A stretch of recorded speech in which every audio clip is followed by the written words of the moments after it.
தேவ ஆவியர் உங்கள் குடும்பத்தை நடத்தினார்னா, உங்கள் வேலையை நடத்தினார்னா, உங்கள் தொழிலை நடத்தினார்னா, உங்கள் பிள்ளைய படிப்பை நடத்தினார்னா, அது தோற்று போகாது.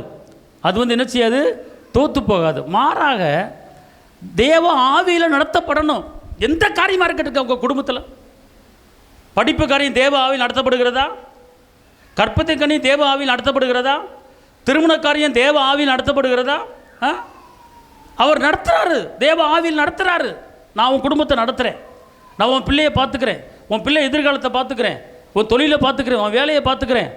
அப்படின்னா ஏன் அவர் நடத்தினா தோல்வி வராது?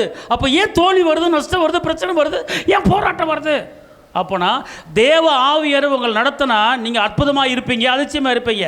தேவ ஆவியை நடத்தாதனால தான் சில தோல்விகளை, நிந்தைகளை, அவமானங்களை சந்திக்க வேண்டியிருக்கிறது. கர்த்தர் உங்களுக்கு நிறைய காரியத்தை ஆயத்தம் பண்ணி வச்சிருக்கிறார். உங்களுக்கு, உங்கள் பிள்ளைகளுக்கு நிறைய ரெடி பண்ணி வச்சிருக்கிறார். ஆனால் அது உங்கள் கைக்கு கிடைக்கல.